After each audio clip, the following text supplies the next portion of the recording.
5 minutes. Les 5 minutes.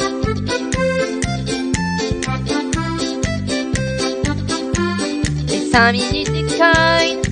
Bonjour à tous et bienvenue pour ce nouvel épisode des 5 minutes du coin. Une nouvelle citation pour cette semaine: les hommes ne voient la nécessité que dans la crise. N'investissez donc uniquement l'argent que vous êtes prêt à perdre. On a eu une semaine assez mouvementée concernant le marché crypto avec un lundi et un mardi haussier jusqu'à 5% en plus sur le Bitcoin. On n'avait plus vu ça depuis si longtemps que j'ai du mal à m'en rappeler. Puis, on s'est stabilisé, malheureusement, nous n'avons pas encore le cul sorti des ronces car on est toujours dans le range des 20 000 $. Le Fear and Greed Index, quant à lui, indique quand même 30 et est pour l'instant sorti de l'extrême peur, mais on doit pas en être bien loin. Maintenant, on n'a plus qu'à attendre la réunion de la Fed du 2 novembre qui annoncera la hausse des taux américains et qui devrait comme d'habitude avoir un gros impact sur le marché. On commence par une news à propos d'un Français qui a joué avec le feu et qui s'en est pris une bien profonde. Même à la fistinière, ils sont restés sur le cul. Ce jeune Français de 21 ans a voulu se faire un petit plaisir à Casablanca au Maroc en s'achetant une Ferrari en Bitcoin. C'était sans compter l'intervention du pays qui considère le Bitcoin comme une monnaie étrangère. De ce fait, la transaction s'apparentait à un transfert illégal de fonds. Le mec a dit innocemment qu'il ne savait rien, sauf que quelques jours auparavant, histoire d'un peu aggraver son cas, il s'est acheté plusieurs montres avec un chèque qu'il avait obtenu contre des bitcoins, qui s'est révélé être sans provision. Mais il l'ignorait apparemment. Ça commence à faire beaucoup là, Kevin, les calculs sont pas bons. En tout cas, le calcul de la justice a bien donné un résultat qui est de 1 an et demi de prison et la petite somme de 3 400 000 € d'amende. Cependant, le condamné a fait appel de cette décision. On poursuit avec une bonne nouvelle pour le Royaume-Uni qui change de Premier ministre après à peine 1 mois et demi. Liz Truss n'a pas réussi sa période d'essai, ils lui ont dit bye bye. Le nouveau Premier ministre, qui s'appelle Rishi Sunak, est le premier homme de couleur à être élu à ce poste, et de plus, il apparaît comme crypto-friendly, car il les considère comme fondamental. On peut également noter qu'il a commencé sa carrière dans la banque Goldman Sachs, donc c'est pas joli rigolo. Je ne crois pas qu'il se soit inspiré de Bruno Le Maire, mais il aimerait faire de l'Angleterre un hub des crypto-monnaies. Pendant une interview durant la course à l'investiture, il a répondu à quelques questions concernant les cryptos, dont les réponses étaient par exemple le fait qu'il préférait les Bored Ape Yacht Club aux CryptoPunks, bon ça c'est un avis tout à fait personnel, ou aussi qu'il était plus favorable à accueillir un panier de crypto-monnaies plutôt qu'uniquement du Bitcoin et de l'Ethereum. Ce qui est sûr, c'est que du changement est à venir pour le pays. Si vous êtes un amateur de la vie artistique parisienne, vous devez connaître La Cigale, la fameuse salle de spectacle accueillant des musiciens de tout horizon. Elle existe depuis 1880 et, petit fun fact, en 1940, elle était devenue une salle de cinéma spécialisée dans les films X. Voilà, maintenant que vous vous coucherez moins bête, on peut passer à l'info concernant cette salle mythique qui se lance dans les NFT d'une manière singulière. En effet, pour avoir la chance d'obtenir un NFT de leur collection appelée Les Cigales, il vous faudra remplir une série de quêtes tel un chevalier partant à la recherche du Saint Graal. Pour sortir cette collection, la salle s'est associée avec l'entreprise française Taylor NFT. Le parcours de quête a été baptisé La Voie de la Cigale. Les NFT seront 100% gratuits et il y aura forcément une part de chance dans leur attribution. Pour effectuer cette série de quêtes, rien de plus simple, il faut vous rendre directement sur le site de Taylor NFT. Les quêtes vous feront gagner de l'expérience et progresser dans vos chances de récompense. Les NFT vous permettront d'assister à des concerts et leurs dîners associés gratuitement. Du coup maintenant, c'est fini de farmer les journalières sur World of Warcraft, la voie de la cigale vous attend. On va maintenant parler d'oracles, mais pas de ceux qui prédisent l'avenir, mais plutôt ceux qui interagissent avec les smart contracts. Ils permettent de combiner le fonctionnement d'un smart contract avec des valeurs physiques ou logicielles. On peut comparer ça avec le fonctionnement de votre chauffage, qui prend en compte la température de la pièce pour démarrer ou non. À votre chauffage, c'est la blockchain, et l'information de température envoyée par la sonde d'ambiance, c'est l'oracle. Eh bien, c'est Binance qui déploie son propre réseau d'oracle. Il a pour le moment été mis en fonction sur la Binance Smart Chain, et Binance assure une grande fiabilité et sécurité de leur réseau d'oracle. L'objectif à moyen terme est de faire fonctionner Binance Oracle sur plus de 1410 apps de la BNB Chain, mais aussi plus tard sur d'autres blockchains. Binance veut vraiment s'imposer comme un géant du secteur crypto dans tous les domaines et cherche à ne dépendre de personne. On continue avec une autre affaire de justice en Corée du Sud. Du coup cette fois c'est pas notre compère Do Kwon, mais l'ancien CEO de Bithumb, Lee Jung-hoon, accusé d'une fraude de 70 millions de $. En effet, à l'époque, Bithumb était la plateforme d'échange de crypto numéro 1 de Corée, et elle devait lister son token. Ce token avait engendré 25 millions de $ en pré-vente, et 45 millions de $ de jetons vendus à des investisseurs. Sauf qu'il y a eu un petit cheveu dans la soupe, vraiment rikiki. Le token, il est jamais sorti, mais par contre, les 70 millions, eux, ils ont bien été encaissés. Le listing de ce token était prévu dans le cadre de la revente de l'exchange à la société BK Group, qui forcément, pour le coup, n'a pas eu lieu. Et le procès de cette affaire a eu lieu à Séoul. Il a été traité avec le statut des crimes économiques spéciaux, et la peine qui a été requise pour l'accusé est de 8 ans de prison. Le verdict final sera rendu le 20 décembre, encore 2 mois pour profiter de la liberté, ou de disparaître comme Do Kwon. La décentralisation, ça vous dit un truc ? Vous savez le rêve qu'on avait soi-disant tous, mais qui s'amenuise de jour en jour ? Bon, je suis pas maximaliste, mais faut le dire, pour Bitcoin, ça change pas grand-chose. On va parler du géant des GAFAM, Google, qui va proposer un nouveau service à ses clients, qui est le Blockchain Node Engine. Et c'est quelque chose d'hyper simple, si vous voulez que les choses ne vous appartiennent pas, eh bien confiez-les à Google. Il se fera un plaisir de s'en occuper pour vous.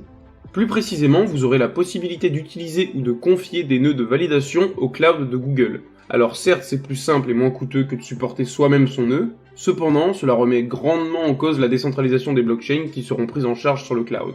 La première en lice sera Ethereum, qui en plus est déjà au centre du débat concernant sa décentralisation. Puis d'autres blockchains devraient suivre avec le temps. On le répète toujours, not your key, not your coin, et ça s'applique aussi pour un nœud de validation.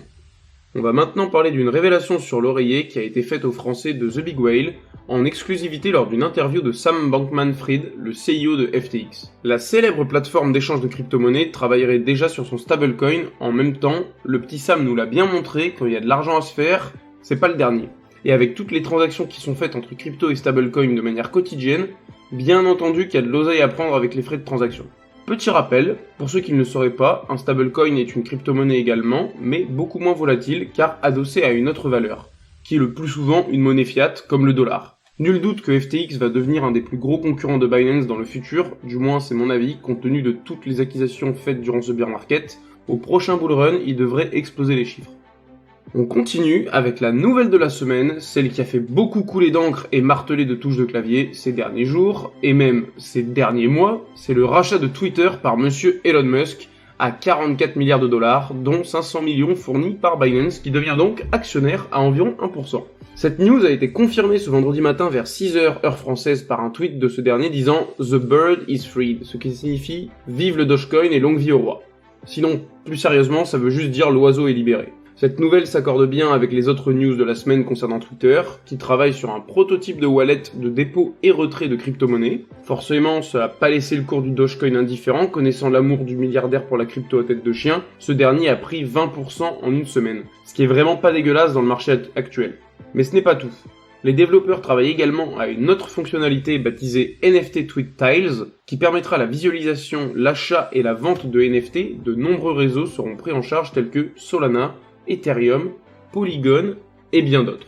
Ces développements sont dans la continuité de la précédente mise à jour de Twitter en septembre 2021 qui permettait déjà d'envoyer des pourboires en crypto à ses influenceurs préférés, mais également avec l'idée d'Elon Musk de créer une application unique réunissant le plus de services possible.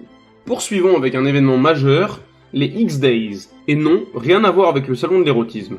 Ils ont lieu la semaine prochaine du 3 au 5 novembre à Paris, plus exactement au Palais Brongniart, lieu historique qui était l'endroit où avaient lieu toutes les cotations boursières auparavant. Désormais, il accueille de nombreux événements comme celui dont on va parler. Les X-Days, c'est quoi ? Ce sera 3 jours de conférences dédiés à la blockchain et au Web3 et surtout à la place qui occupe l'écosystème Elrond. De nombreuses grosses têtes sont attendues à l'occasion de ces conférences, telles que Benjamin Minkou, le cofondateur et CEO d'Elrond, Jean-Noël Barrot, le ministre français en charge de la transition du numérique, Owen Simonin, alias Asher, le CEO de Just Mining et YouTuber, ou encore Victor Baconnet, directeur des produits blockchain chez Ledger. Et il y a encore beaucoup de beau monde. La blockchain Elrond fait débat entre certains fous amoureux du projet et d'autres le reniant comme la peste. Ce qui est certain, c'est que durant ces 3 jours, il devrait y avoir de grandes annonces concernant la blockchain et ses évolutions à venir. La France aurait-elle un rôle à jouer dans cette histoire ? L'application X d'Elon Musk a-t-elle un lien avec le nom de l'événement ? Charles Ingalls va-t-il sauver le village indien de la cruauté des habitants de Walnut Groves ? Toutes ces folles questions trouveront des réponses la semaine prochaine. Pour ma part, le 2 novembre au soir, je serai au Meetup Bitcoin de Lille. J'aurai donc beaucoup trop mal au crâne le lendemain pour pouvoir m'y rendre. Mais ça n'a aucun rapport avec le prix du billet d'entrée. Comment faire une actualité de la semaine sans une petite histoire de hack ? Ici, on parle de 14 500 000 $. C'est la plateforme Team Finance qui est mise en cause cette fois. Ça donne des idées quand même, hein, quand on se dit qu'en un seul hack, un mec est tranquille jusqu'à la fin de ses jours. Bon, ça reste dans l'hypothèse où il arrive à conserver l'argent et à pas se faire choper. Du coup, je pense que je vais commencer à m'entraîner dès maintenant. Bon, plus sérieusement, Team Finance, qu'est-ce que c'est ? C'est une plateforme qui fournit des services de stacking, vesting et verrouillage de crypto à ses utilisateurs. C'est lors d'une mise à jour pour passer de la version 2 à la version 3 du protocole que l'exploitation d'un bug a eu lieu et 14 500 000 $ ont disparu dans la nature. Comment le hacker a procédé ? Il a simplement multiplié sa mise par 5851. Pas trop mal comme augmentation. Ça donne un pécule de base de seulement 2700 €. Du coup, presque 2 mois de SMIC, transformé en fortune dans le plus grand des calmes. Pour effectuer cette manipulation, il a misé ses 2700 €, et durant la mise à jour, il a faussé le prix du token sur lequel il avait misé, récupérant ainsi son argent largement mérité une fois le passage à la V3 effectué. Team Finance a déjà lancé un appel aux hackers pour rendre la somme en échange d'un bug bounty, c'est-à-dire une récompense pour avoir détecté un bug du protocole. Pour le moment, le coupable ne s'est pas manifesté. Et on termine les actualités de cette semaine avec l'application Cash App. Cette dernière permet d'envoyer et recevoir de l'argent fiat, mais également d'investir en bourse et dans du Bitcoin. Et c'est encore une fois Bitcoin qui frappe sur cette application avec désormais la possibilité d'envoyer et de recevoir des Bitcoins avec un QR code via le Lightning Network. Petit point noir sur le tableau, ce service ne sera disponible qu'en Amérique pour le moment, et il ne vous sera possible d'envoyer que 999 $ pour 7 jours glissants. Ce qui reste quand même une belle somme si on parle de paiement du quotidien. L'application compte quand même à ce jour 44 millions d'utilisateurs, plus que la population active de la France, on est 29 millions actifs en France, donc ça fait donc un beau paquet de monde. Avec cette news, la facilité du paiement en Bitcoin va se rendre disponible à encore plus de monde et peut-être ouvrir les yeux à certains frileux. Merci d'avoir suivi ces 5 minutes du coin. Si ce condensé de l'actualité vous a plu, n'hésitez pas à me suivre ici et sur Twitter. Bonne journée à tous et hold on for dear life!